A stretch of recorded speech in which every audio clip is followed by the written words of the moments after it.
शंकराचार्य स्वामी स्वरूपानंद सरस्वती का मध्य प्रदेश में निधन हो गया। वो मध्य प्रदेश के नरसिंहपुर स्थित ज्योतिश्वर आश्रम में ही निवास करते थे। द्वारका पीठ के शंकराचार्य का अंतिम संस्कार उनके इसी आश्रम में होगा।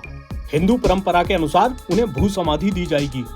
ऐसे में सवाल उठता है कि हिंदू धर्म के साधु संतों का अंतिम संस्कार कैसे होता है, किस तरीके से उन्हें अंतिम विदाई दी जाती है। न्यूज़ 18 हिंदी की वेबसाइट पर इस बारे में बताया गया है। संत परंपरा में अंतिम संस्कार उनके संप्रदाय के अनुसार ही तय होता है।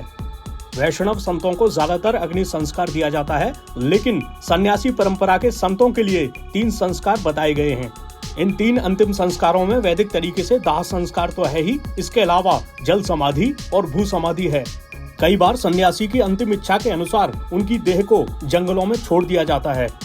वैसे आमतौर पर साधुओं को पहले जल समाधि दी जाती थी, लेकिन नदियों का जल प्रदूषित होने के चलते अब आमतौर पर उन्हें भू समाधि दी जाती है। भू समाधि में साधु को समाधि वाली स्थिति में बिठाकर ही उन्हें विदा दी जाती है। जिस मुद्रा में उन्हें बिठाया जाता है उसे सिद्ध योग की मुद्रा कहा जाता है।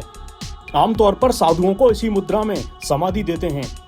साधुओं और संतों को ध्यान और समाधि की स्थिति में बिठाकर भू समाधि देने की वजह ये भी होती है कि साधु संतों का शरीर ध्यान आदि से खास ऊर्जा से युक्त रहता है।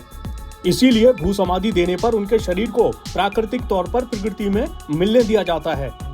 आपको बता दें कि शंकराचार्य का पद हिंदू धर्म में बहुत महत्वपूर्ण होता है। हिंदुओं को संगठित करने की भावना से आदिगुरु भगवान शंकराचार्य ने 1300 वर्ष पूर्व भारत की चारों दिशाओं में 4 धार्मिक राजधानियां बनाई थीं। स्वामी स्वरूपानंद इनमें से 2 पीठ के प्रमुख थे, इसलिए उनका दर्जा काफी अहम और खास भी था।